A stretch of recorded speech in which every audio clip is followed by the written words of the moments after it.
Olá a todos, sejam muito bem-vindos à nossa 12ª semana da Sustentabilidade e Responsabilidade Socioambiental com apoio do Instituto Edux. E esse ano o tema é Mudanças Climáticas, Brasil no Centro do Mundo. Eu estou aqui recebendo duas super convidadas para falar um pouco da sua experiência em relação ao tema e contar um pouco das perspectivas e o que a gente pode esperar do futuro, principalmente olhando para o Brasil. Tudo bem, pessoal? Bom Tudo dia. bem, Que bom bom, muito dia. obrigada por vocês aceitarem o nosso convite. Vai ser um papo super informal para os nossos alunos conhecerem um pouco mais do que está acontecendo no mundo e principalmente qual é o papel do Brasil nessa história toda, como que o governo, como a sociedade está se mobilizando em relação a mudanças climáticas e ouvir um pouco também da história de vocês, tá bom? Eu vou começar então apresentando, começar pela Laura Buquerque. A Laura é líder de consultoria e educação na Future Climate. Laura possui mais de 15 anos de experiência com o setor público e privado em associação, fundação e consultoria, promovendo subsídios técnicos e estratégicos para a tomada de decisão em jornada climática. É engenheira química, mestre em planejamento energético e ambiental e doutoranda em engenharia de produção. Além de professora de pós-graduação na FDC, IBMEC e PUC-Rio em transição para baixo carbono. Laura também é membro do Comitê Consultivo da Ambição Net Zero da Rede Brasil do Pacto Global. Obrigada, Laura. Pode contar um pouco para gente como que você começou essa carreira extensa aí? Bem, obrigada, Joyce, pelo convite. Obrigada ao Instituto Edux também. Olá, Ana. Como que eu comecei essa carreira, né? E aí, quando a gente ouve alguém lendo nossa mini bio, a gente vê, nossa, Quanta coisa! quanta coisa. Mas, enfim, na época do vestibular, enfim, sempre fui muito tocada para essa agenda de sustentabilidade, e até em disciplinas e trabalhos de escola, eu sempre gostei de entender um pouco mais da questão do impacto ambiental. E olhando as diferentes disciplinas na época de fazer vestibular, eu fui desde querer fazer medicina, sociologia, comunicação, a engenharia. E olhando muito para os cursos e o que cada curso trazia dentro da sua grade, eu olhei para, na época, assim, até para engenharia ambiental, porque eu queria uma conexão com sustentabilidade. Mas olhando para a grade da engenharia ambiental, olhando para a grade da engenharia florestal, e aí eu descobri um curso que, assim, acho que até hoje tem gente que não sabe nem que existe, que é a engenharia química, né? Aqui no Rio de Janeiro, até por conta da indústria de óleo e gás que a gente tem presente no estado, até bem conhecido. Mas onde eu morava, que eu sou de Brasília, na verdade, não existia, né? Mas eu olhei para a grade da engenharia química e enxerguei um curso muito multidisciplinar no sentido de mostrar para a gente a origem dos produtos que hoje estão em prateleira de mercado e como que eles são produzidos. Então, entender os processos produtivos, para mim, era a primeira etapa para poder começar a pensar em como reduzir os impactos ambientais. Então, contando um pouquinho da minha história, foi muito movida por um interesse de entender mais sobre os processos produtivos para aí sim poder tratar a questão dos impactos. Então, foi um pouco dessa história. Legal. E por aí que eu comecei a olhar para a agenda de sustentabilidade e depois a gente conta mais em como que eu cheguei na questão da mudança do clima. Bem, também estamos com uma super outra convidada, com um currículo super extenso, que é a Ana Asti. A Ana é graduada em Administração pelo IBMEC, com mestrado em Desenvolvimento, Agricultura e Sociedade pela UFRJ e MBA em Responsabilidade Social Corporativa pela UFRJ. Atua na área de sustentabilidade, com foco em projetos de desenvolvimento sustentável e economia azul. Já foi subsecretária de Trabalho e Renda do Estado do Rio de Janeiro e atualmente é subsecretária de Recursos Hídricos e Sustentabilidade da SEAS-RJ. Além de secretária executiva no Conselho Estadual de Recursos Hídricos e presidente do CEIVAP. Tudo bom, Ana? Tudo bom, é um prazer estar aqui. Conta pra gente também um pouquinho como que você entrou nessa área, se foi desde a faculdade ou foi depois que introduziram, cada um tem uma história com sustentabilidade. Como que é a sua? Então, na época que eu fiz faculdade, né, não se falava em sustentabilidade. E eu entrei no IBMEC querendo ser uma empreendedora, eu queria montar meu próprio negócio, eu queria ser dona de mim, livre. E foi muito bacana porque, assim, estou super feliz de poder estar falando aqui para o Edux, né, que é a escola hoje que faz toda a gestão do IBMEC. É muito legal poder falar com os alunos do BMEC, porque eu acho que eu fui, não sei, da terceira turma, alguma coisa assim, ainda quando era na Avenida Rio Branco, o BMEC, muito tempo atrás. E nessa época não se falava muito sustentabilidade, no máximo, né, Laura? Se falava em responsabilidade social, isso sim já se falava. E eu fui levada a trabalhar com sustentabilidade. Não foi uma coisa que eu procurei, mas eu montei uma ONG. Assim que eu saí do BMEC, eu montei uma ONG, comecei a trabalhar na área social. Por isso que eu comecei no poder público, quando eu entrei no poder público, eu comecei a trabalhar nessa área de trabalho, renda, sustentabilidade. Eu fui vice-presidente de uma ONG internacional, com sede na Holanda, que é a WFTO, e viajei o mundo. Fui para a Índia, fui para a África, fui para tudo que é lugar, para falar com cooperativas de produtores, café, mate, artesanato, para ajudar essas cooperativas a montarem suas cadeias produtivas e exportarem para países europeus, para os Estados Unidos, enfim.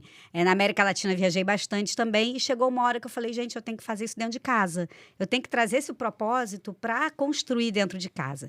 E aí foi quando me convidaram para trabalhar na Prefeitura do Rio de Janeiro. E na Prefeitura do Rio eu trabalhei com uma coisa chamada economia solidária, em várias comunidades do Rio de Janeiro. Trabalhei na Maré, trabalhei no Santa Marta, trabalhei no Parque Royal, na Ilha do Governador, trabalhei, enfim, no Alemão, trabalhei em vários lugares com grupos de mulheres de cooperativas. E esse trabalho me fazia muito feliz, até que eu fui chamada para o governo do estado para assumir a subsecretaria de Trabalho e Renda, onde eu trabalhei durante um bom tempo com o tema do empreendedorismo. Quando terminou essa fase, me convidaram para trabalhar com água. Aí eu falei, água? Como é que eu vou trabalhar com água? É totalmente diferente do trabalho com gente. E foi o máximo, porque eu descobri que a água é o princípio da vida, né? Tudo que a gente faz quando a gente trabalha com água é para garantir a sustentabilidade. E foi aí que eu me apaixonei pelo tema da sustentabilidade. Estou com vocês aqui hoje. Ai, que legal. Somos três apaixonadas pelo tema. Eu sou de comunicação, minha formação é comunicação.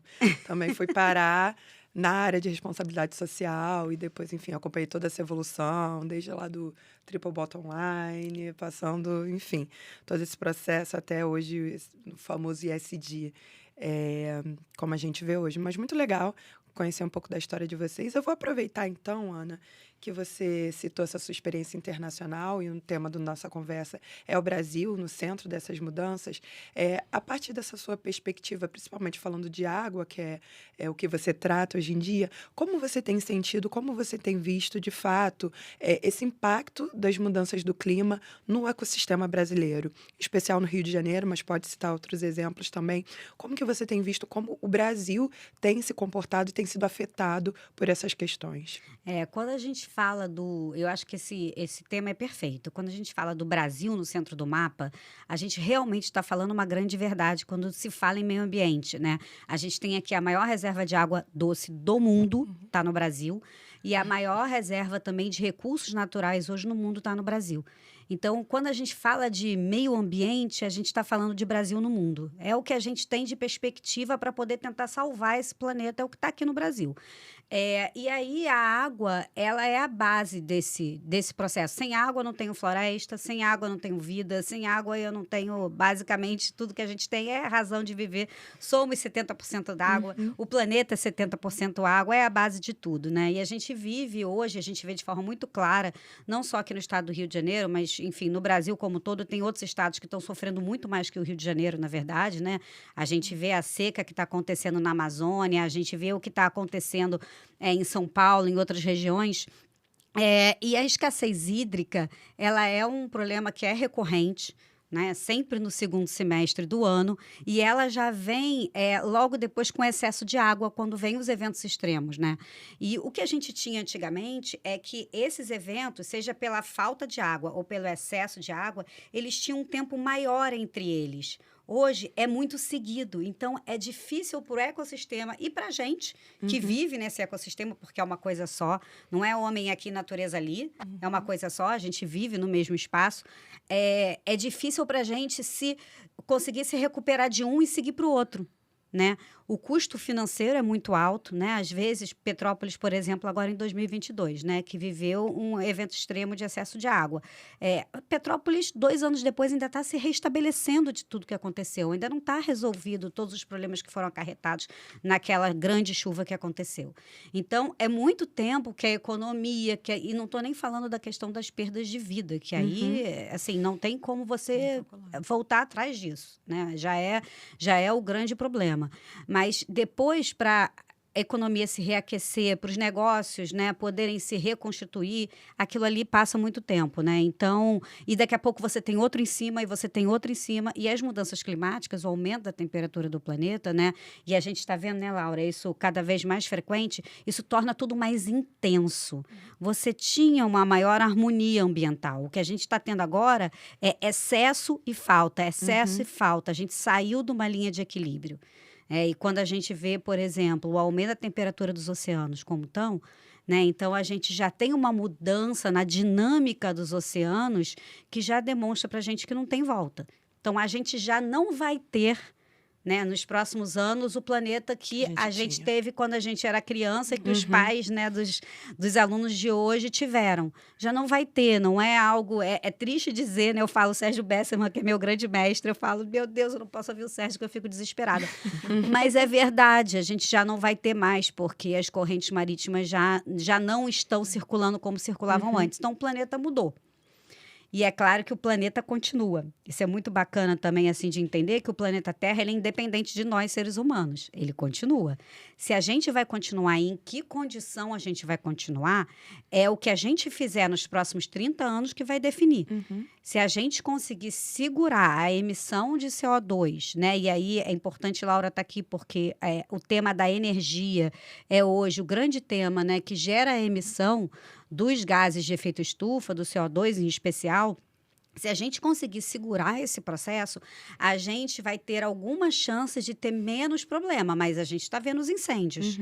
Os incêndios estão acontecendo não é só no Brasil, é na Europa inteira, é em vários lugares do mundo. Daqui a pouco, quando chegar o verão, a gente vai começar a ver as enchentes, a gente vai começar a ver os deslizamentos, né? E a gente está falando aqui, por exemplo, no estado do Rio de Janeiro, a Baixada Fluminense sofre muito, região serrana sofre muito, Costa Verde sofre muito. Entra a questão da justiça climática ainda. Entra a questão da justiça climática. Quem mais sofre com esse processo todo? É quem está em situação vulnerável.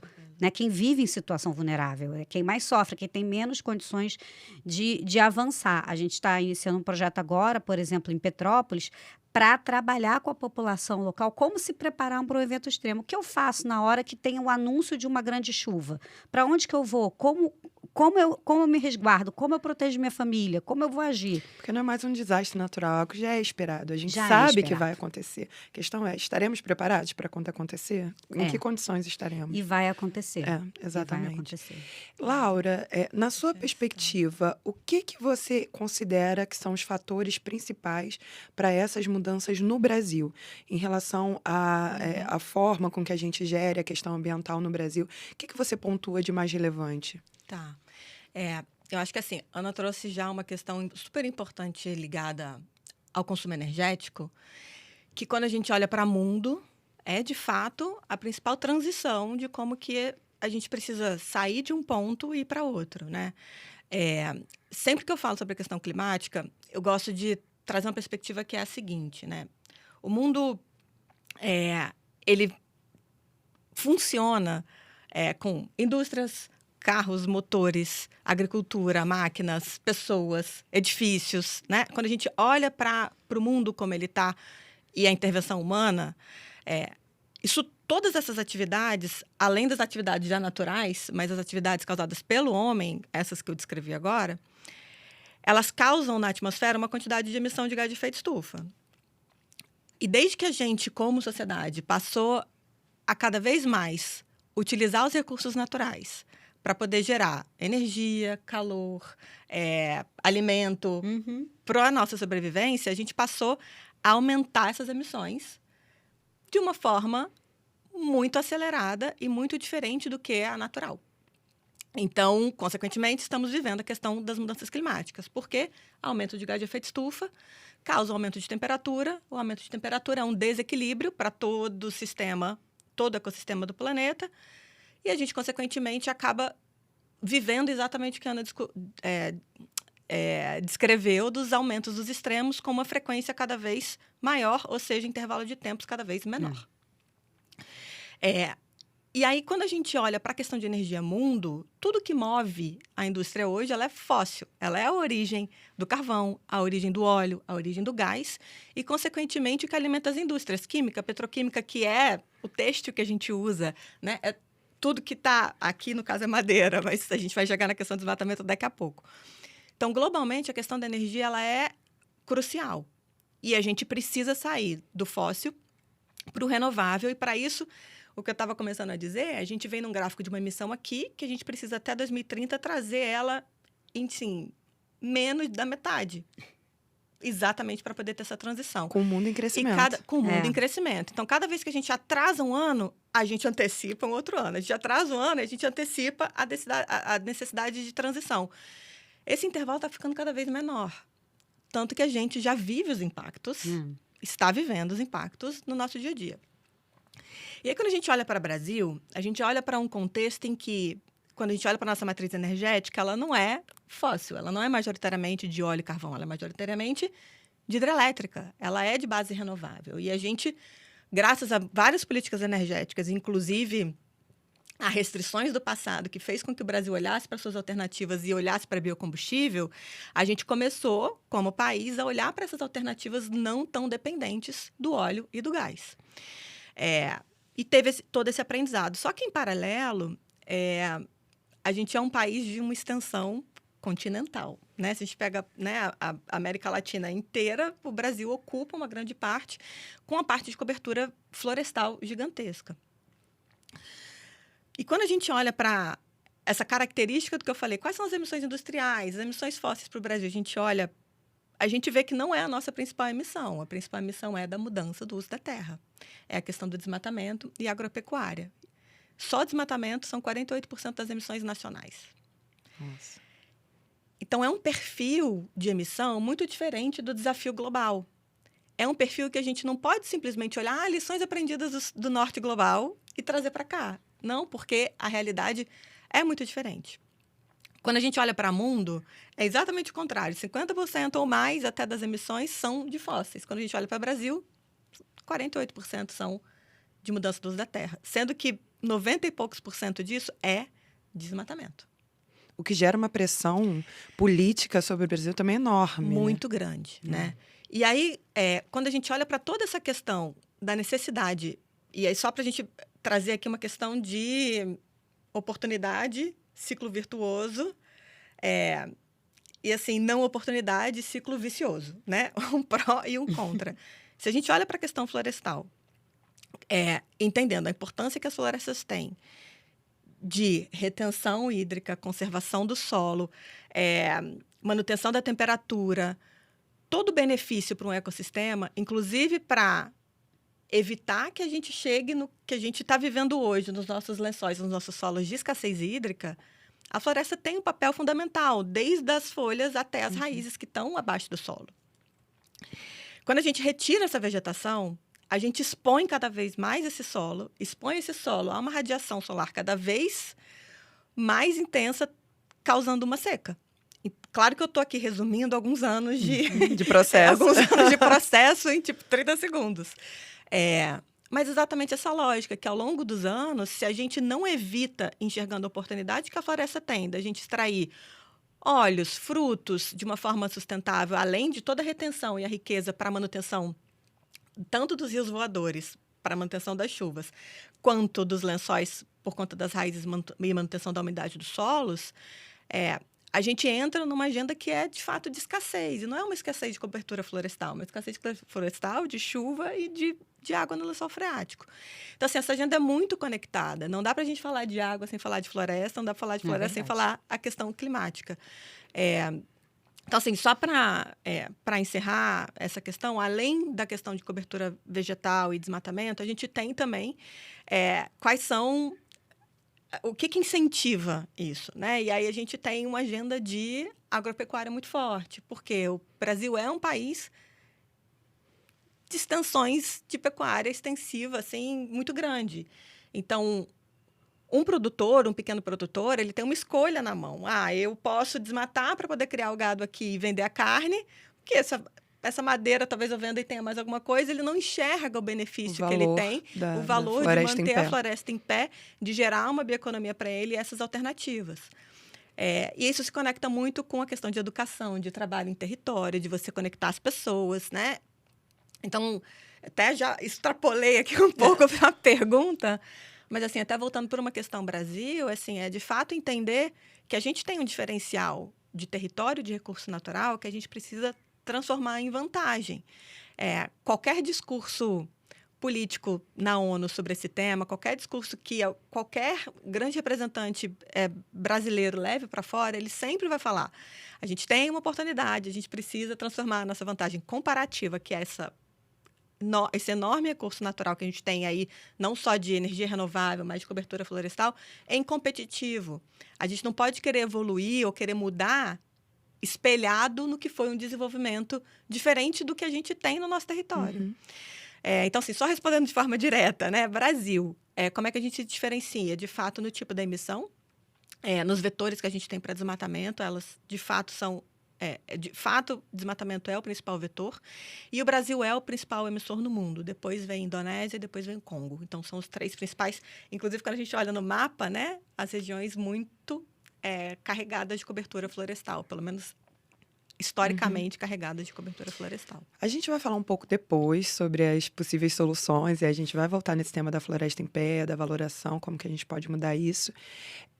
Acho que é super importante e talvez a gente precise fechar com esse tema para as pessoas também terminarem. A gente começa falando... um pouco melhor. Exatamente. Começa falando qual o problema, mas existem soluções viáveis Sim, e possíveis. sim. E isso é importante a gente discutir também. Mas isso eu vou deixar um pouco mais para o final. Agora eu queria entender um pouco de vocês, e aí, Laura, você pode continuar falando sobre... a gente falou um pouco de agropecuária,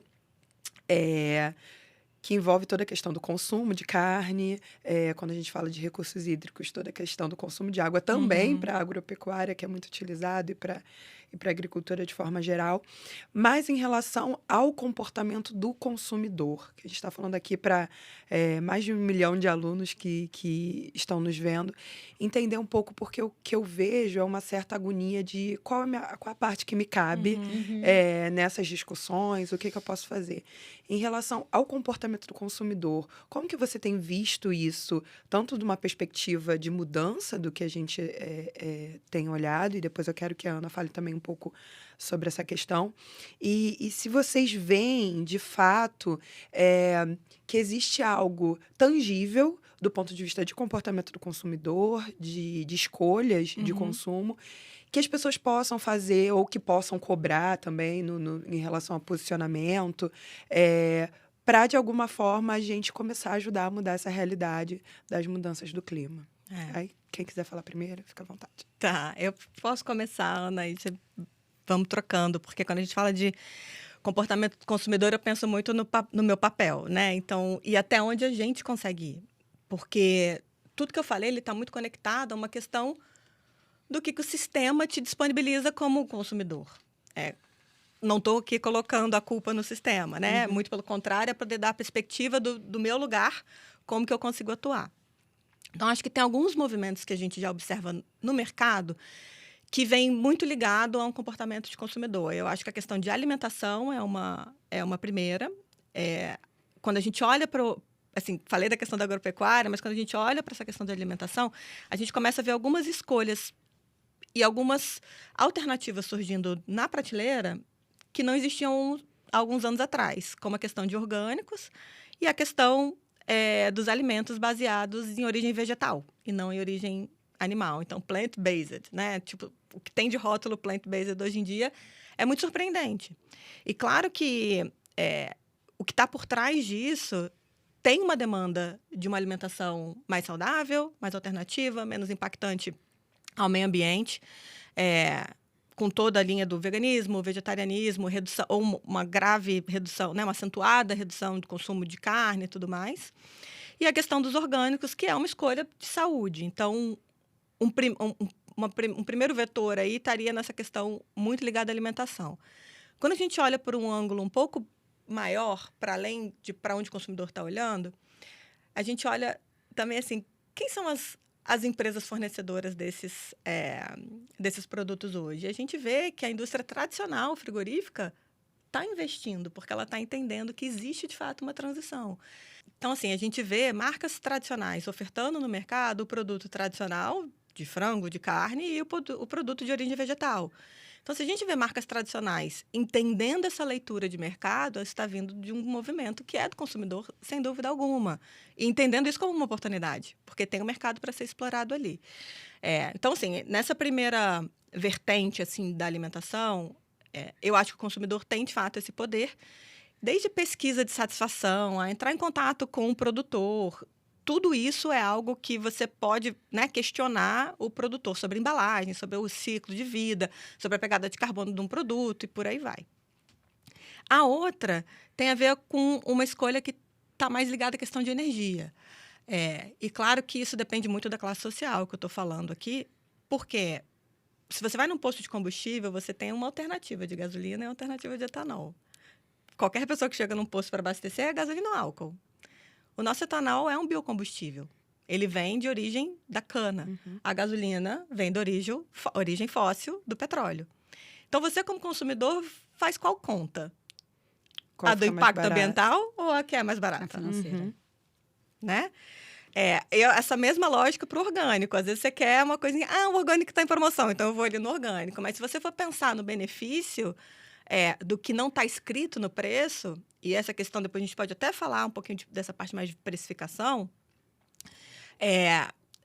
assim, a forma da gente mudar comportamento pode ser incentivo de preço ou cada vez mais entender a origem do que você está comprando.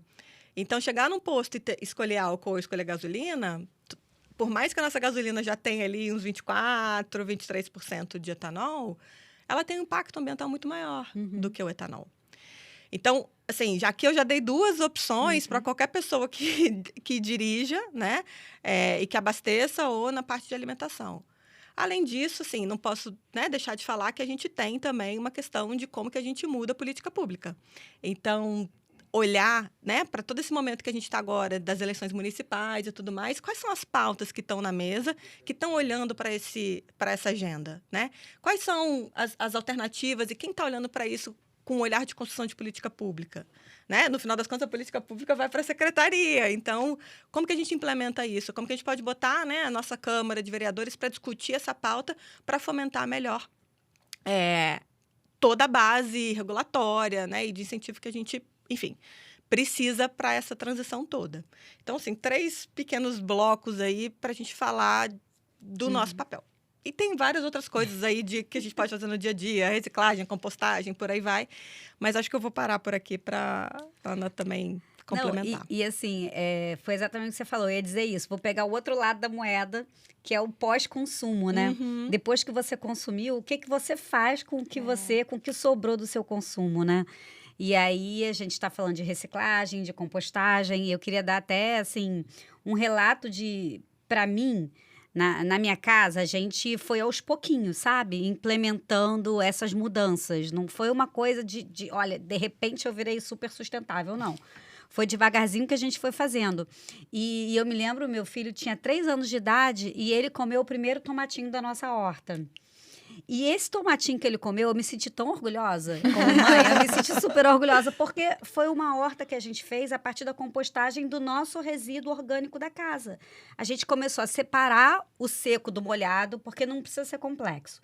Se você separar o seco, que é a embalagem de plástico, a embalagem de papelão, e encaminhar para reciclagem, e o molhado você guardar para você fazer compostagem em casa, você pode ter uma horta. E você pode produzir seu próprio alimento. E pode ser uma horta vertical. Não precisa ser num jardim, né? Se não tem jardim, vamos fazer uma horta vertical. Quer dizer, a gente, como consumidor, pode implementar muita coisa onde a gente economiza. A gente deixa de gastar um dinheiro que hoje faz muita diferença a gente economizar. Né? Então, é positivo também financeiramente. E, ao mesmo tempo, a gente ganha qualidade de vida, porque não tem agrotóxico na minha horta. Na minha horta, o tomatinho do meu filho é livre de agrotóxico. Então, isso também garante para a gente que a gente está comendo um alimento mais saudável e isso traz essa perspectiva de uma nova relação com a natureza. Meu filho sabe de onde vem o tomate. Eu me lembro que uma vez uma amiga minha falou, olha, meu filho estava achando, eu levei um susto quando eu entendi que ele achava que o leite vinha da caixa e não da vaca. Né? Porque a gente vive na cidade, existe um descolamento da realidade, né? Levem seus filhos para ir para a floresta, para ir acampar, para fazer uma atividade muito mais conectada com a terra, pé no chão, botar o pé na terra, se conectar com a terra. Porque nós somos seres dessa terra, desse planeta, né? Então, a gente precisa que esse processo seja um processo de conexão. Então, às vezes parece muito doido a gente falar isso, né? Bota o pé na terra, mas é uma diferença incrível quando a criança tem esse contato, ela passa a se sentir parte daquilo que está ali, e quando ela se sente parte, ela preserva, ela não destrói. Eu acho que a nossa geração e algumas gerações passadas perderam esse contato direto. E quando você perde esse contato, você não tem a ligação do que é aquilo. O que aquilo tem a ver com a minha vida? Você também faz parte dessa cadeia. Eu faço parte dessa cadeia, exatamente. Eu faço, o Antônio faz, você faz, Joyce faz, Laura faz. Todos fazemos parte disso, né? A gente precisa da água, que está aí disponível no planeta, a gente precisa da floresta, a gente precisa do alimento que está disponível, a gente só precisa entender que a gente é parte disso, a gente não é separado, o leite não vem da caixinha, o leite vem da vaca, e a vaca precisa, e aí a gente estava aqui falando da agropecuária, como é que essa vaca, então, ela produz esse leite, em que condições, né? Como é feita essa agropecuária, que hoje é um dos grandes, né, fontes de emissão que a gente tem aqui no Brasil, como é que é essa produção leiteira, né? Então, a gente começa a precisar discutir essas cadeias produtivas, mas do ponto de vista do consumidor, até quando essa informação chega no consumidor? E como essa informação chega? Eu penso muito assim, eu me lembro que quando eu trabalhava com comércio justo, né, com economia solidária, eu falava, a gente precisa ler os rótulos dos produtos. A gente vai, a gente compra, a gente só olha preço, a gente não está lendo rótulo, a gente tem que priorizar produtos locais. Produtos que são feitos aqui, na nossa região, que não tem emissão de transporte.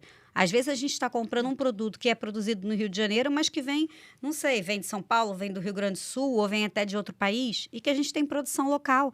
A gente poderia estar emitindo muito menos. É que a gente não sabe, na verdade, a embalagem não diz pra gente quanto que a gente emite. Olha, esse produto é emissão X. A gente não sabe, essa informação não tem, só tem o preço, né? E é nutrição ali, a tabela de política pública. Por que não, né? Vamos falar com os vereadores? Alto em emissões, tem alto em gorduras saturadas. Não é alto em emissões. Você consumindo isso está contribuindo. Alguns produtos que a gente conta no dedo, assim, você vai achar. Você vai achar, mas a grande maioria não. E são muitas vezes, né? Então, claro que falta conhecimento, falta educação para o consumidor, para ele ter acesso. É muito difícil você escolher na prateleira. E você normalmente acaba indo pelo preço, porque é o que dói no bolso, naquele primeiro momento.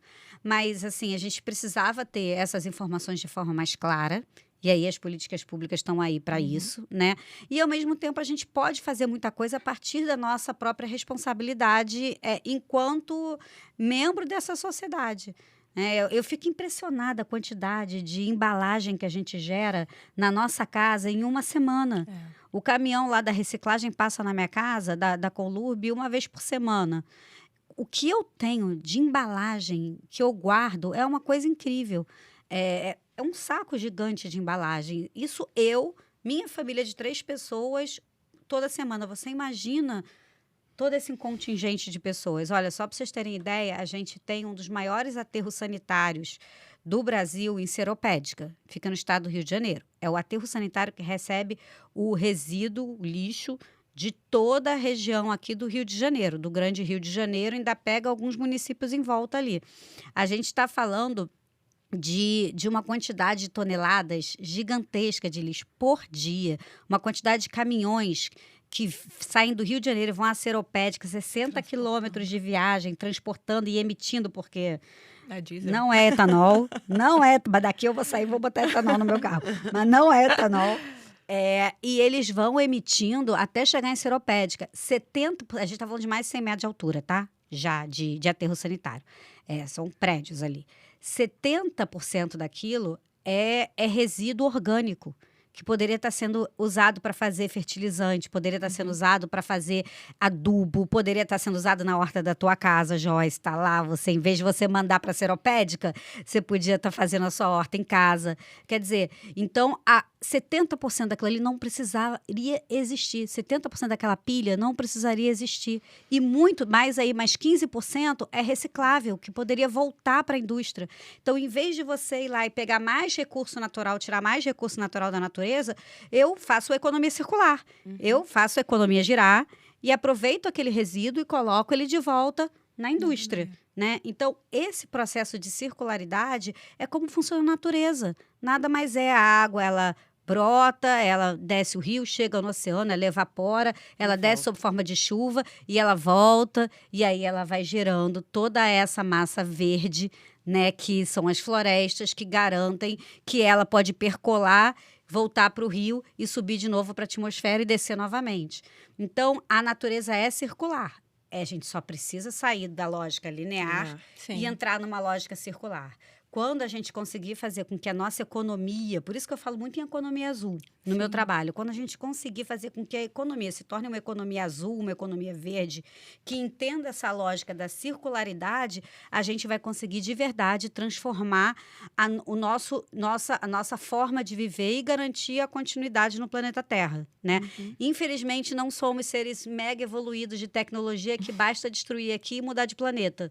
Não estamos nessa realidade muito distante dela, então não dá para mudar, não dá para se mudar, entendeu? Tem que arrumar a casa. Só tem essa casa aqui, a gente tem que arrumar a casa. E mais uma coisa, seja a água ou seja a atmosfera, não existe fronteira. A gente cria fronteira no mapa, né? O Rio de Janeiro termina aqui, aqui começa São Paulo, aqui é Minas Gerais. A água não quer nem saber disso. A água, ela perpassa, ela cai onde tiver que cair. O ar... né? E os gases, eles estão na atmosfera, eles também não estão, vou ficar aqui só em cima do Rio de Janeiro, dali São Paulo não é comigo, que eu fui emitido aqui, eu vou ficar só aqui. Não, é comum, é um bem comum, a atmosfera é bem comum, a água é bem comum, e o que a gente faz com esse bem que é de todos nós? Não tem ninguém regulando isso, não é isso? Como é que a gente lida com algo que é coletivo ao ponto de garantir ou não a sobrevivência da espécie humana? Então, isso que é coletivo é que é muito difícil a gente regular e que é muito difícil a gente dizer como cada país que tem a sua própria visão, um está olhando, eu sou forte em indústria, então eu tenho que preservar dessa forma. Não, eu sou forte em recursos naturais, eu tenho que preservar. Não, a agropecuária é importante para o meu país, então, peraí. Cada país tem a sua prioridade, tem a sua demanda, e são nesses grandes eventos que a gente vê acontecer, né? Como teve o Summit do Futuro agora, e tem as COPs, que começou aqui no Rio de Janeiro, em 92, né? Foi onde nasceu a COP do Clima, a COP da Biodiversidade. São esses espaços de concertação internacional para que haja essa tentativa de criar uma harmonia na forma como a gente vai agir internacionalmente. Mas a gente ainda está muito longe disso. Eu vou pegar esse gancho, então. Estamos longe disso. Estamos longe. Mas não é impossível, né? Eu acho que entra uma questão aí, você falando, me veio um pouco isso à cabeça. A gente falou um pouco sobre papel do consumidor, mas na fala de ambas entrou uma questão também sobre políticas públicas. Verdade. A gente tem uma realidade social e a gente não pode desassociar o comportamento de consumo com a realidade social das pessoas, que muitas vezes, na maior parte da população, a pessoa vai ser obrigada a escolher seus padrões de consumo baseado no preço. As pessoas precisam sobreviver. E sobreviver em vários sentidos, não só a alimentação, que é o básico, mas vestuário, que a indústria da moda é uma indústria também que a gente sabe que emite muito e está tentando achar alternativas para isso também, e várias outras indústrias, transporte, etc. A gente está falando de abastecimento, mas tem uma boa parte da população que só utiliza transporte público. Então, qual é o range de escolha que essa pessoa tem nas suas decisões? Acaba ficando muito limitado por uma questão social. E nesse ponto entra justamente o que é capaz de ser feito a nível de política pública para que também consiga incentivar, fomentar essas pessoas a fazerem melhores decisões de consumo. Seja incentivo fiscal para empresas que emitem menos. Aqui no Rio a gente está com esse ano teve o lançamento do ISS Neutro, que foi um programa bem legal também para empresas. Mas eu queria entender um pouco de vocês, considerando essa nossa realidade social, e considerando também esse papel dos governos, até na questão, eu estava discutindo um pouco, né? Floresta em pé ou floresta deitada? Quem faz valer mais a floresta em pé? Quem vai articular Sim. essa movimentação para que um dia a floresta em pé ela valha mais financeiramente do que um campo desmatado, né? Aham. Então, e aí entra muito isso que não está necessariamente no alcance do consumidor final, né? Uhum. Que está justamente nesse campo das discussões. E aí eu queria entender com vocês, dentro da área de atuação de cada uma, o que vocês têm visto de mais promissor a respeito de política pública, e aí seja para diminuição das emissões, seja para economia azul e preservação. O que vocês têm visto de mais promissor e o que ainda falta muito em termos de política pública nesse tema de mudanças do clima?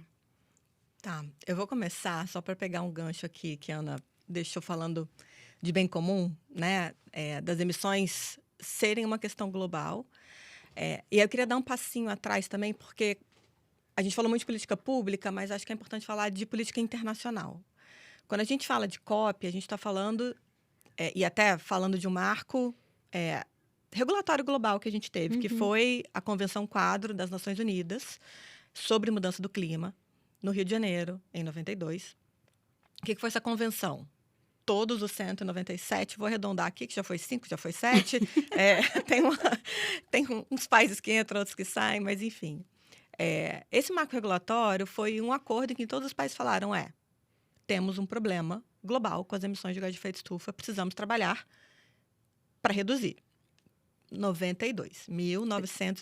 Tem 32 anos. Tem 32 anos.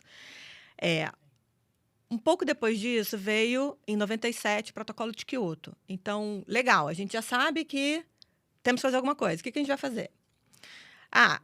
Vamos criar aqui um princípio, que é o princípio das responsabilidades comuns, porém diferenciadas. Por quê? Não interessa onde o impacto acontece, a emissão vai impactar para todo mundo. Então, nesse princípio, a gente teve uma primeira lógica que então, historicamente, quem emite mais precisa começar a reduzir logo. Então, foram estipuladas em Quioto, né, no Protocolo de Quioto, que os países que emitiam há mais tempo precisavam estabelecer metas para reduzir suas emissões.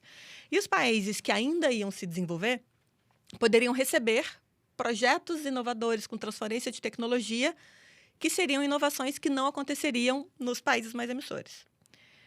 Esse foi um primeiro momento, 97. Entretanto, ratificado e começado a rodar em 2005.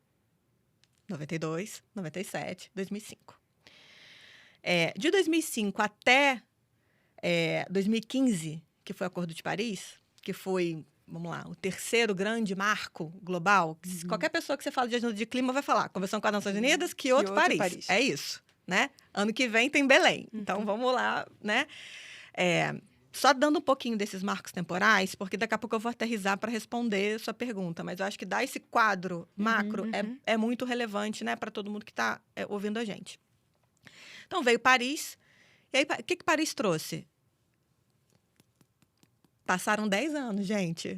Se a gente não só piorou, né? E a gente não fez nada. A gente reduziu muito pouco. Como é que a gente compartilha essa responsabilidade agora? Que ela continua sendo comum, mas não dá para ser tão diferenciada. Porque quem está se desenvolvendo não está se desenvolvendo como a gente gostaria que se desenvolvesse. Então, a lógica de alguns têm meta, outros não, mudou para todo mundo precisa ter meta, que são as contribuições nacionalmente determinadas, as NDCs. Cada país colocou a sua NDC na mesa para dizer, eu consigo fazer isso aqui. Então, juntos, todas essas NDCs de cada um dos países juntas deveriam conter o aquecimento global em até 1,5 grau, que é a temperatura média do ecossistema em equilíbrio. Também estou resumindo mais uma vez a história aqui em alguns minutos. Quando a gente sai de Paris, a gente sai com esse compromisso, que é um marco diplomático, foi um marco diplomático fantástico. Entretanto, tecnicamente, a gente já sai sabendo que é insuficiente. E a gente vem desde 2015, 2024 esse ano, 2023 ano passado, em Dubai, onde foi a última COP, olhando para esse gap. Ainda falta. ainda falta. O que a gente vai fazer? E aí, ano passado, a gente teve um marco importante de triplicar a energia renovável, teve um marco de perdas e danos, tem outras várias evoluções, mas numa velocidade, num tempo político, insuficiente. Que o porque a planeta gente está andando mais rápido. E que o impacto que a gente já está sofrendo também. Então, assim, isso tudo para trazer um contexto de que esse ano a gente tem a COP29 e ano que vem a COP30 em Belém. Esse ano é uma COP olhada para como que a gente paga essa conta para financiamento, como que a gente canaliza de fato o recurso disponível para poder fazer essa transição, mudança tecnológica, a questão de como se adaptar aos impactos também da mudança do clima. E ano que vem é o ano da ambição, ou seja, todos os países têm que rever o que foi insuficiente. Então, isso tudo para dar um grande panorama de onde o mundo está, para a gente olhar para o Brasil agora. Quando a gente olha para o Brasil, o que os últimos 2 anos a gente tem construído? Até deixa eu dar um passinho para trás. Quando lá, pós-Kyoto, e ratificando Kyoto em 2005, o Brasil estabeleceu a sua Política Nacional de Mudança do Clima, 2009, depois de Kyoto. Lá na Política Nacional de Mudança do Clima, a gente já tinha um plano para mineração, um plano para transporte, um plano para energia, para mitigar, um plano para a indústria, para reduzir as emissões de todos esses setores, inclusive para desmatamento, combate ao desmatamento. De lá para cá, a gente evoluiu em N políticas públicas, Código Florestal, revisando diversas políticas, só que a gente faz um plano muito bom, mas implementa muito pouco.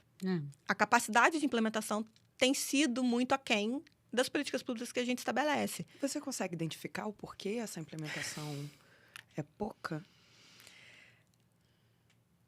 Acho que a gente tem alguns vetores, né, que vão desde vontade política, a prioridades e a uma incapacidade de enxergar o benefício do longo prazo hoje. Assim, essa para mim é... Por que tem que ser agora isso, se o problema só vai acontecer daqui para frente? Porque a solução tem que ser agora. Então, assim, tem uma questão de aculturamento, de uma forma de vontade política, troca de governo, prioridades, tem N questões, assim, não consigo dizer uma. Assim, é difícil. Mas eu trouxe esse contexto todo, assim, para dizer que a gente tem uma política nacional desde 2009, e esse ano é o ano da construção, esse agora de 2024, o ano da construção do Plano Clima, que estava em consulta pública até 2 meses atrás, se não me engano, a gente já está em outubro, né? Então, não, setembro ainda, mas que seja. Que estava em consulta pública durante esse ano, que foi um plano construído, né, pelo Ministério de Meio Ambiente, mais de forma interministerial, com energia, indústria, agropecuária e por aí vai, para a gente olhar para o que, de fato, o Brasil precisa implementar para cumprir o que a gente colocou na nossa NDC e a nossa nova ambição. Então, esse ano é um ano de direcionamento muito importante, que a gente precisa fechar esse plano clima. O Brasil colocou, né, até na semana passada, nosso presidente estava na Assembleia Geral da ONU, dizendo que na COP desse ano vai apresentar o nosso plano clima e quais são os novos compromissos, e com isso, toda a agenda de implementação que vem junto. Então, assim, acho que a gente tem um momento importante esse ano de olhar para esse plano de uma forma muito mais integrada e com uma outra percepção de vontade política. Mas aí, descendo um pouquinho mais em como que a gente, de fato, muda comportamento, e aí comportamento das grandes indústrias, comportamento de consumidor e comportamento também da política pública. A regulação, ela é um dos principais, eu não vou falar incentivo, né, mas é um dos principais empurrões, que eu acho que essa palavra é melhor. A regulação é o principal empurrão para a agenda andar. Então, a gente tem 2 marcos muito importantes. Um já realizado esse ano e um próximo que está aí no projeto de lei de mercado de carbono indo e vindo entre Câmara e Senado. Mas o primeiro que já aconteceu esse ano é a CVM, que é o regulador de todas as instituições financeiras e grandes empresas e companhias abertas do Brasil. A CVM foi o primeiro regulador de companhia aberta no mundo a adotar um padrão de relato que inclui os impactos financeiros que as questões sociais, ambientais e climáticas têm para uma empresa. Não é como que ela impacta o clima, mas como que o clima impacta o negócio dela. Quando a gente olha no mundo, só Brasil adotou oficialmente, integralmente, essa regulação. Outros países, se eu não me engano, acho que a Colômbia adotou parcialmente, vários outros ainda estão pensando em como vão implementar. Então, acho que para as empresas de capital aberto é um momento muito relevante de mudança da forma de fazer a gestão, da forma de olhar o impacto da questão climática, para hoje, para o curto, médio e longo prazo. Então, isso, para mim, é um divisor, assim, é um novo momento quando a gente fala de questão de relato e transparência sobre a questão socioambiental e climática. O segundo ponto é a questão do mercado de carbono.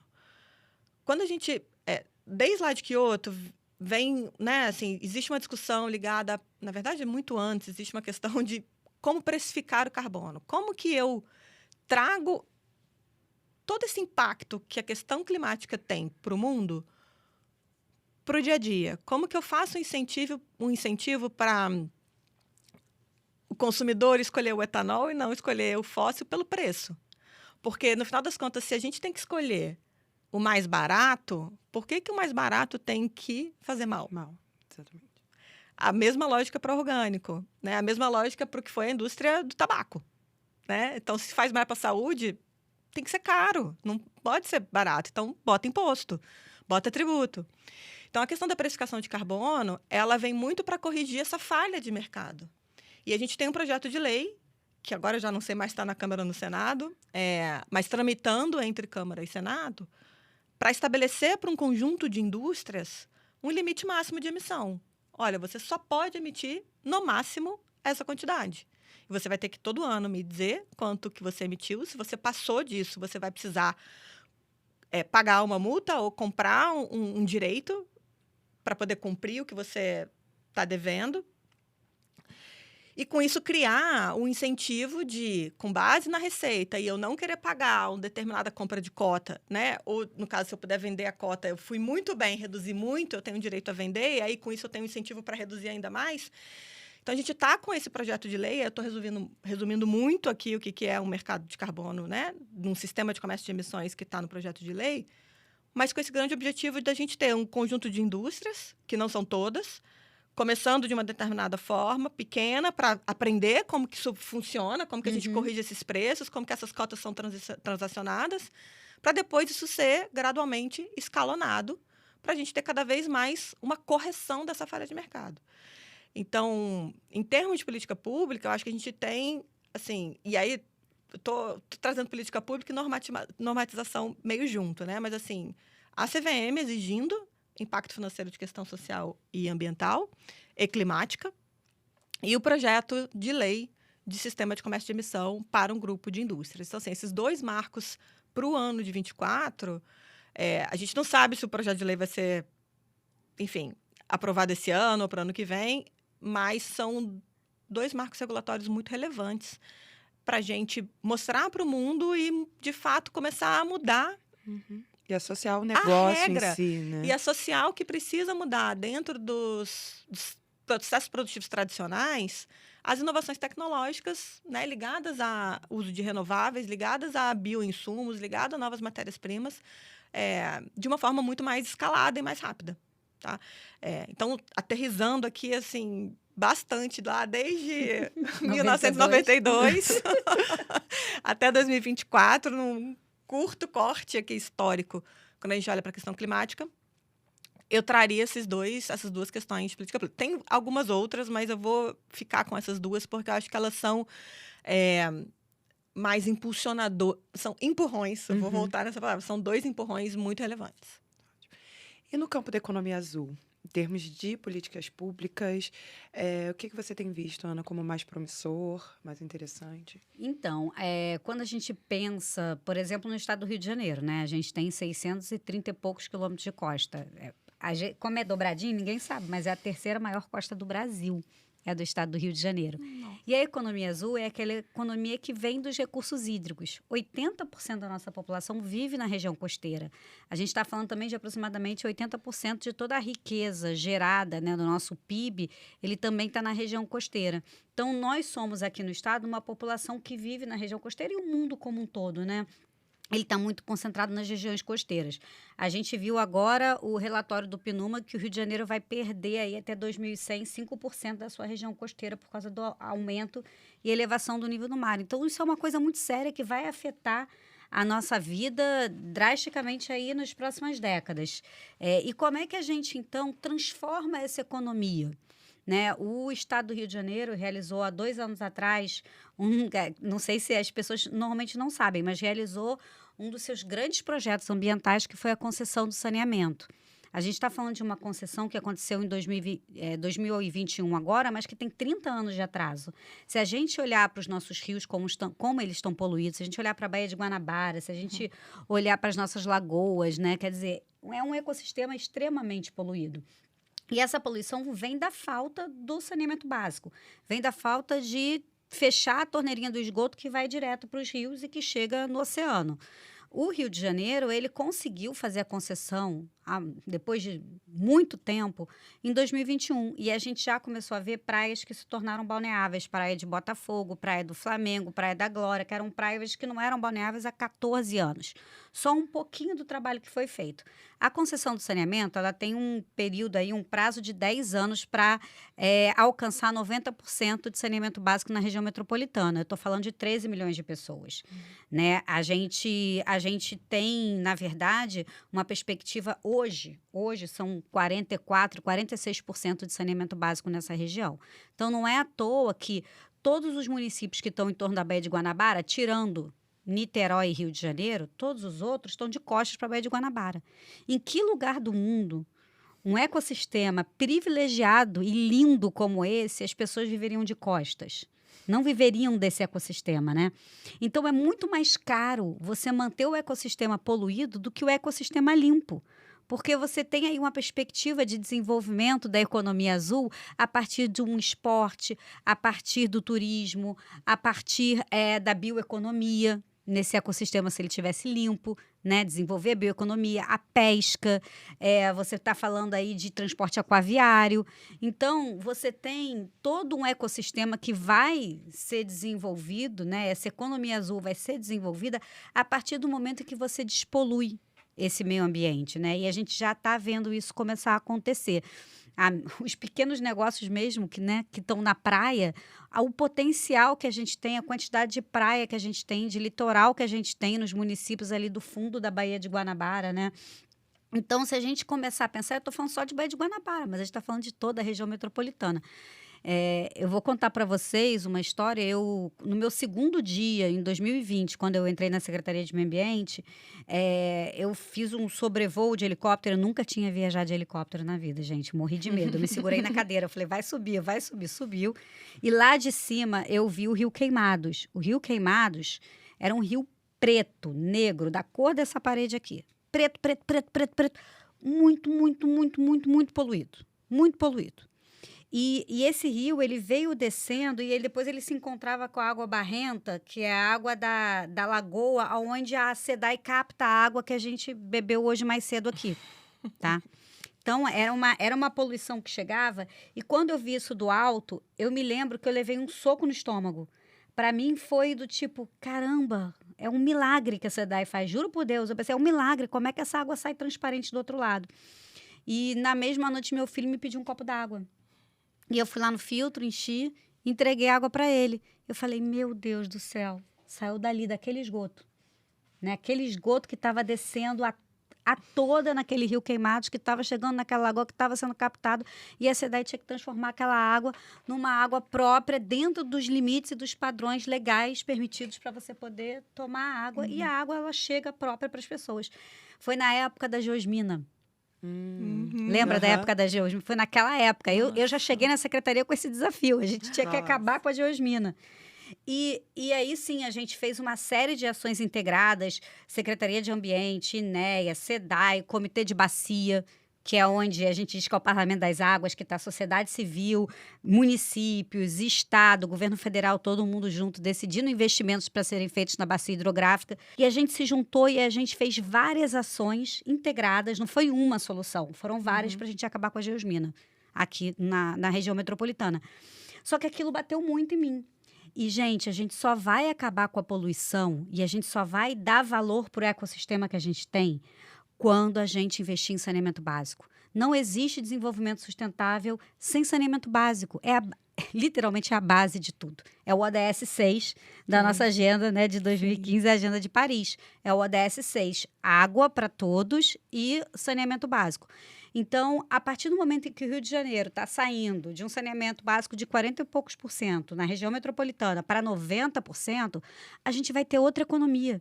Isso vai mudar completamente a economia. Então, quem está hoje, por exemplo, em casa assistindo, né, pode pensar, será que eu posso pensar, bolar algum negócio? Posso ser um empreendedor relacionado às águas? Né? E tem tanta coisa que pode ser feita. A gente criou um programa no governo do estado que tem muito a ver com inovação, que é o Blue Rio. É um programa onde a gente abre desafios, edital com desafios para o mercado como um todo, e a gente abriu para o mundo inteiro. Desafios de como desenvolver a economia azul no estado do Rio de Janeiro. E empresas da área de energia, área de saneamento, área de porto, área da navegação, estavam conosco também colocando desafios, porque também queriam retorno para esses desafios, né, de como implementar a economia azul no estado do Rio de Janeiro. E a economia azul, gente, só voltando um pouquinho atrás, explicando o que é, na verdade, né? Assim como a economia verde. É uma economia que é lastreada na sustentabilidade, que é o que a gente precisa. Porque se a gente investir muitos bilhões, como estão sendo feitos, no saneamento, a gente, por outro lado, se a gente não mudar a economia, a gente vai continuar poluindo de outras formas. Então, a gente precisa que, a partir de agora, os novos negócios, os novos empreendimentos, os empreendedores que surgem a partir de agora, que eles façam negócios lastreados na sustentabilidade. Não dá mais para poluir. Não dá mais, né, para a gente poder trabalhar de uma forma que não garanta o longo prazo.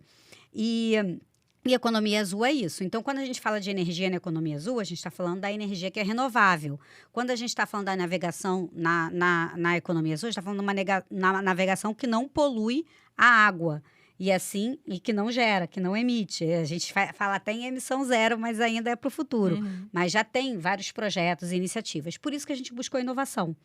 Para que a gente pudesse ter aqui no estado do Rio de Janeiro startups que trabalhassem dentro da lógica da economia azul lastreada pela sustentabilidade, pela inovação. Então, a gente lançou um edital para o mundo e tivemos 289 startups que responderam a esses desafios. E dessas 289 startups, 19 chegaram na fase final e hoje estão implementando aí projetos de inovação na nossa costa. Por quê? Porque a gente perdeu 30 anos. Para poder começar o projeto de despoluição do Rio de Janeiro. A partir do momento em que a gente começa isso, a gente tem 10 anos para a economia azul correr junto. Em 10 anos, a gente tem que ter muito investimento em inovação, para a gente poder dar um salto de qualidade e quando a gente alcançar em 2033, pelo Marco Legal do Saneamento, alcançar, né, com todos os investimentos que estão sendo feitos, e aí nasce também um novo setor, que é o setor do saneamento, que é um setor importante, que hoje vem contratando muito, né? Porque é um setor que está ganhando muito investimento. A gente tem aí investimentos de fundos internacionais, BNDES, que são os investimentos que viabilizaram essa concessão. Esse processo todo gera um novo emprego, que a gente chama do emprego verde, o trabalho verde.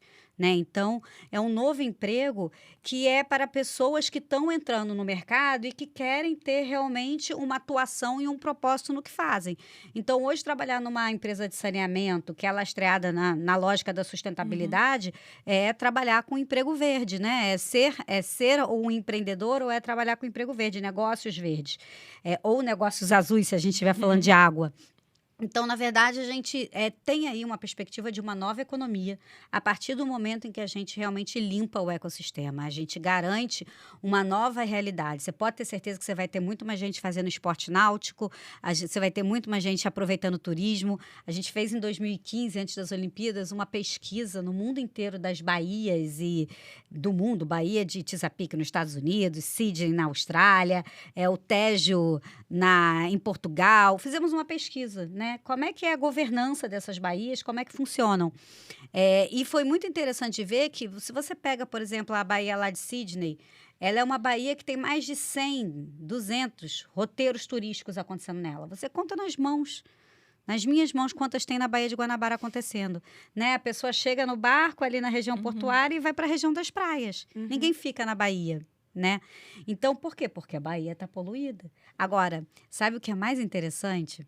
Na hora que você começar a deixar do esgoto chegar na Baía de Guanabara, na mesma hora que isso acontece, a Baía leva 17 dias para renovar metade da água dela. Nossa. Ou seja, a natureza, ela rapidamente encontra a solução. Você estava falando antes da questão, né, das florestas e a importância delas para manterem a qualidade do solo e manter a água disponível, né? Quando a gente pensa na região costeira, a gente tem os manguezais. O mangue, ele tem uma capacidade de capturar pelas raízes até, porque são raízes muito fortes, de capturar o CO2 5 vezes mais que qualquer árvore da Mata Atlântica da região de terra, né? Então, o mangue que está ali no litoral, ele além de proteger a costa da elevação do nível do mar, da força da água, ele também é o principal ecossistema que a gente tem hoje de captura de CO2, né? Além de ser o berçário, onde você tem ali os peixes, os caranguejos, todos indo se reproduzir e dali nasce toda a vida que depois chega no oceano, né? Então, a gente tem hoje, a gente tem ali Guapimirim, que é uma reserva, e nessa reserva você tem uma quantidade de mangue ainda muito grande, e você tem ONGs que fazem trabalhos incríveis de restauração do mangue ali do fundo da Baía de Guanabara, hectares e hectares de mangue sendo reconstruídos. Isso tem a ver com a economia azul, né? Isso vai gerar crédito de carbono, que a gente está chamando hoje de carbono azul, que é um outro tipo de carbono também que tem um valor gigantesco. Não sei nem se eu posso dizer que é outro tipo, mas é o carbono azul que tem um valor gigantesco no mercado internacional hoje. Então, você investir em soluções baseadas na natureza, porque, gente, a natureza tem milhões de anos de experiência a mais que a gente, né? Então, assim, ele já tem soluções desenvolvidas, a gente não tem que criar nem inventar nada novo, a gente só tem que permitir que ela se estabeleça. Então, a gente está retornando para ver e entender como a natureza atua, como ela funciona, e a partir daí a gente poder gerar uma nova economia verde, uma economia azul. Então, as soluções baseadas na natureza, seja fazer restauração florestal, mantendo a diversidade da nossa Mata Atlântica, né? Isso é uma questão importante também. Não adianta a gente fazer restauração florestal com pouca diversidade de sementes ou de mudas. A gente precisa garantir os nossos viveiros bem diversificados se a gente quiser continuar sendo o quinto maior hotspot de biodiversidade do mundo, que é a nossa Mata Atlântica. O governo do estado do Rio de Janeiro, na COP da Escócia, assinou um compromisso de aumentar a Mata Atlântica em 10%. Gente, isso são 441 mil hectares a mais. Hoje, o estado do Rio de Janeiro tem 30% de Mata Atlântica preservada, né? A meta nacional, 30%, a gente está ali mais ou menos na meta nacional. Na área marinha, não, a gente só tem 10%, a gente precisa aumentar. Mas na área de florestal, a gente tem 30%. Ano passado, a gente reduziu em 68% o desmatamento no estado do Rio de Janeiro. Foi o estado que mais reduziu.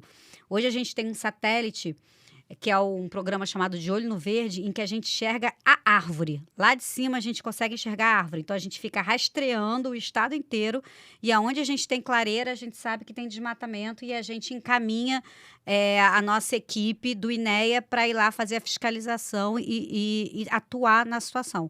Então a gente só consegue fazer isso se a gente tiver inteligência, se a gente tiver tecnologia para a gente poder fiscalizar.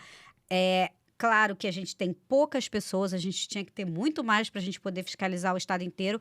Então, só com tecnologia que a gente realmente consegue garantir isso.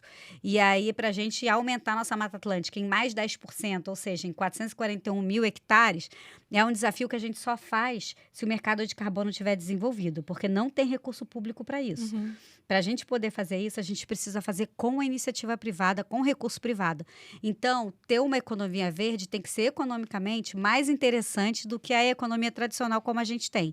E esse é o grande desafio, conseguir chegar nessa conta onde a gente vai onde manter a floresta em pé vai ser economicamente melhor do que não mantê-la em pé, do que fazer qualquer outro tipo de ação econômica. E aí sim a gente vai conseguir, com o mercado de carbono regulado, com valores organizados, um mercado organizado, que era o que a Laura estava trazendo para a gente, que o Brasil está construindo, a gente vai conseguir, sim, fazer a restauração e chegar a 40% de Mata Atlântica no nosso estado. E eu só queria dar um exemplo. Rapidinho, porque a gente está com o tempo acabando, Muito bem rápido. Eu acabei indo para a restauração florestal. Mas você tinha pedido um exemplo, eu vou te dar o exemplo dos corredores verdes. Tá, o estado do Rio de Janeiro criou um programa chamado Corredor Verde. Não é de restauração florestal. Na verdade, o estado do Rio de Janeiro é o maior produtor de biometano hoje do Brasil. Biometano a partir da produção do gás na retirada de aterro sanitário. Então, a gente retira o metano, transforma ele em combustível, biometano, e hoje a gente tem um corredor na estrada com postos de gasolina que oferecem biometano como combustível para os caminhões. Então, criamos esse corredor verde para cada vez mais utilizar o biometano. O metano, ele é um gás que polui 20 vezes mais que o CO2 na atmosfera. Eu estou exagerando aqui, eu não sei se é 20 vezes mais, Laura, depois 28. Você me corrige. 28 vezes mais. É muito mais, é muito mais. Ele é muito mais perigoso para a atmosfera que o CO2, e o CO2 é um grande problema que a gente tem. Então, o metano, quando ele está lá no aterro sanitário, ele está sendo produzido, a gente não fez a horta em casa, então ele está lá no aterro sanitário, né, indo para a atmosfera. A gente hoje está capturando esse metano, está transformando em combustível para os caminhões poderem usar nas estradas do estado. Legal. Então a gente vai caminhar para o final. A gente passou nossa hora, mas eu não podia deixar de encerrar, falar um pouco sobre o futuro. E, em especial, eu queria que vocês falassem, aí de forma bem rapidinha, a respeito do futuro do trabalho, olhando, acho que a Ana já falou um pouco disso, sobre os novos profissionais, sobre os novos mercados, mas como a gente está falando para pessoas que estão estudando, e eu acredito muito na sustentabilidade como um tema transversal, não existe uma formação para um profissional de sustentabilidade. Todo profissional pode ser um profissional que aplica os princípios da sustentabilidade dentro do que faz, né? Seja um engenheiro químico, seja uma comunicadora, seja uma administradora. O que quer que seja, a gente pode fazer de uma forma que impacte menos ou que gere, de fato, alternativas para mitigação ou postergação, que seja, das mudanças do clima. Então, eu queria entender um pouco de vocês como que esse aluno que está assistindo a gente, ele pode, de alguma forma, se encaminhar para esse mercado, seja de economia verde, seja de economia azul. Que tipo de profissional hoje a gente ainda não tem, ou que estejamos precisando para atuar, de fato, nesse mercado. A gente sabe que é tudo muito novo e tudo muda muito rápido, né? A gente tem um protocolo saindo aqui, daqui a pouco já muda, o jogo muda, porque as mudanças estão mais aceleradas do que a gente esperava. Mas, de fato, como que esse aluno pode se tornar esse profissional do futuro para essas novas economias? Quais são as áreas que hoje vocês veem que estão mais carecendo de novos profissionais? Um pouco dessa perspectiva do trabalho para esse Brasil em transformação. Nossa, tô aqui pensando, porque não é uma pergunta fácil, Não. Porque quando a gente fala de sustentabilidade, a gente aqui focou muito na questão do azul e do verde, né? E da questão ambiental, mas tem toda a agenda social junto e a integração dessas duas agendas, né? Mas enquanto você estava fazendo a pergunta, o que mais me veio à mente, assim, foram duas palavrinhas. A primeira, empreender, mas no sentido de tentar sempre olhar o tradicional de forma diferente. Não empreender necessariamente num negócio, né? Não, tipo, de criar, de fato, um modelo de negócio. Inovar na forma inovar, de fazer. empreender, assim. Mas eu estou usando mais o empreender muito porque exige um posicionamento de um olhar de querer fazer diferente. Então, acho que independente da disciplina, né? Eu vim de administração, eu vim do direito, eu vim da engenharia, eu vim da medicina. Gente, o quanto o clima vai afetar a saúde, sabe? Tem ramificações inúmeras. Mas eu acho que, assim, nunca ficar satisfeito em estar no seu quadrado. É nesse sentido que eu quis trazer o empreender, sabe? Porque você não pode... Uma coisa é você ter a ciência do quanto você consegue fazer. A outra é o quanto que você consegue provocar. E eu acho que, assim, ser um profissional capaz de provocar as conexões é muito importante. E aí... conectando com uma das coisas que eu falei ligada, né? Tipo, o tempo político é muito lento e não anda na mesma velocidade que as inovações tecnológicas. a gente já tem, que seja em P&D ou que seja já implementado, inúmeras soluções. É verdade. O que falta para o mundo, e aí eu acho que é uma visão profissional importante. Como que eu conecto essas caixas? Então, assim, como é que... Esse exemplo do biometano, ele é fantástico porque você conectou um problema de resíduo com uma questão de transporte numa região que tinha uma oferta e uma demanda. Em que outro momento do tempo você ia achar que um aterro sanitário ia fazer um caminhão andar? Então, essas conexões seja infraestrutura, as conexões de cadeia, eu acho que elas são os principais pontos que precisam ser ativados. Isso para a bioeconomia, isso para a infraestrutura, isso para a energia. Então, assim, os profissionais que conseguem enxergar diferentes disciplinas e como conectar essas duas coisas são os profissionais que vão conseguir, de fato, trazer, sabe, um benefício, um impacto, uma visão inovadora. E, assim, muitas vezes é fazer a ponte. Porque o que a gente tem de iniciativa e gente querendo fazer coisa boa que muitas vezes não está conectada é muito grande. Então, assim, não respondi de uma forma direta, né? Mas faz todo Mas, assim, sentido. Faz todo sentido. Mas acho que é muito mais uma questão de olhar e postura do que de uma disciplina específica. Porque nenhum curso vai te dar uma abrangência e aí você tem que olhar as suas melhores competências.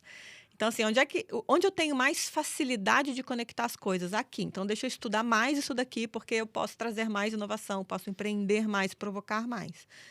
Acho que eu iria por aí, sabe?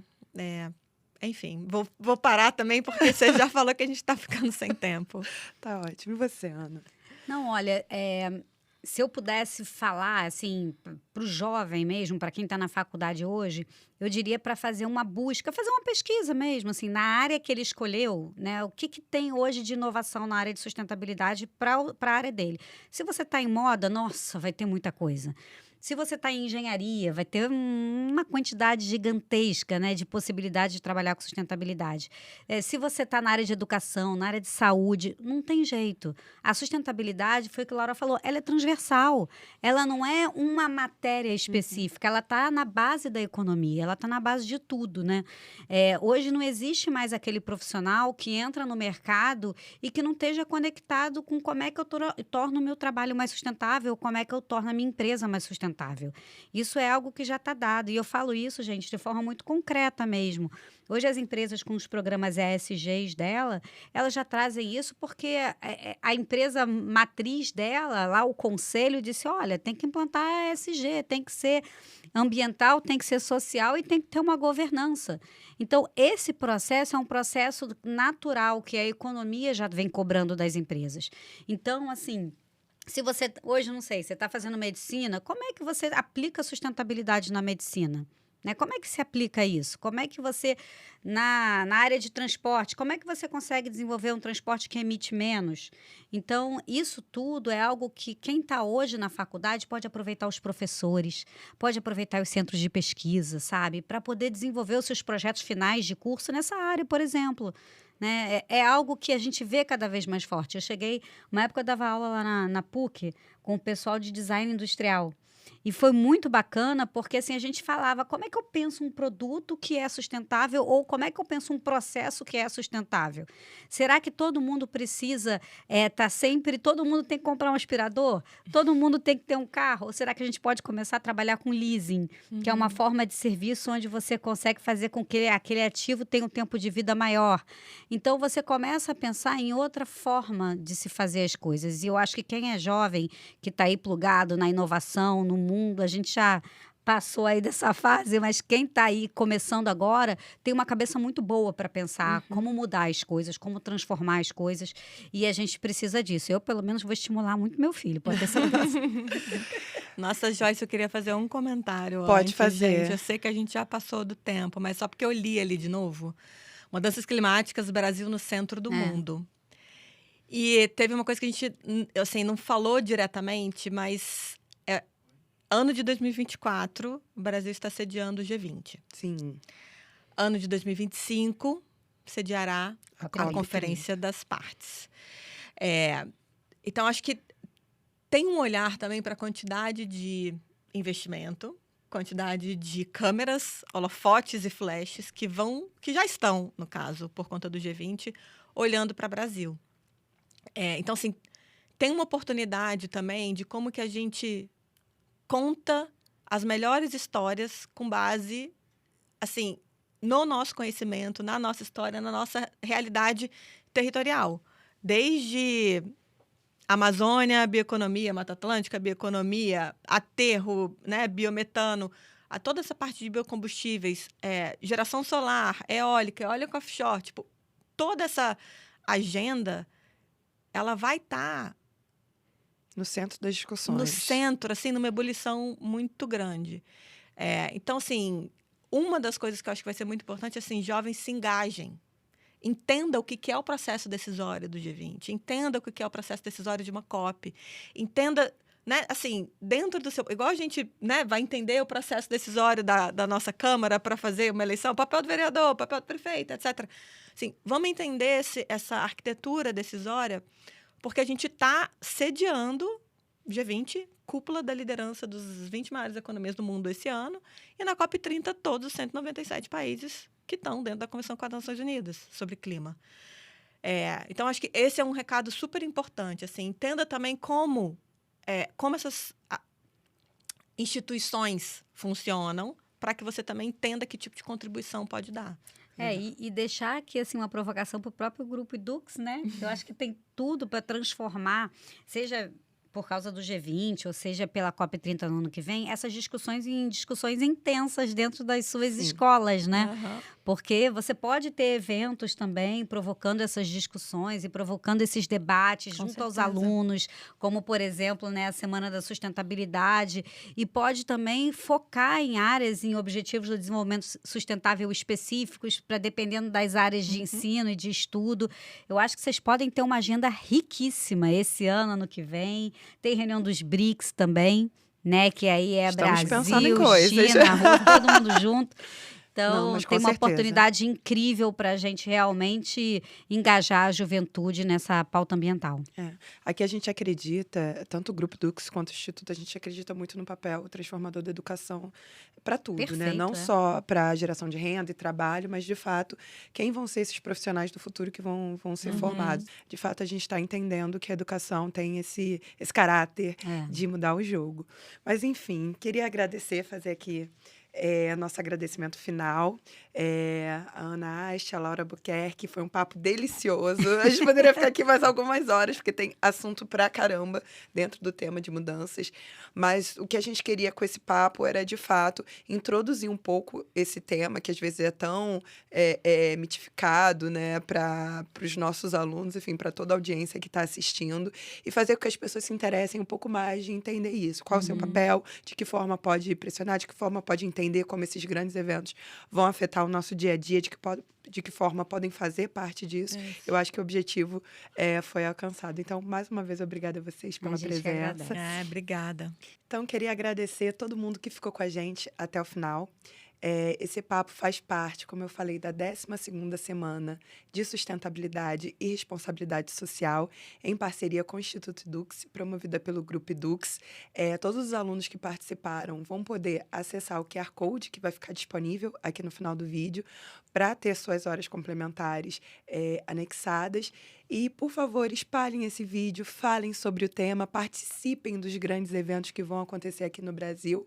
Essa pode ser uma grande oportunidade para você se tornar o profissional do futuro que o Brasil precisa e que o mundo precisa. Então, mais uma vez, obrigada a todos.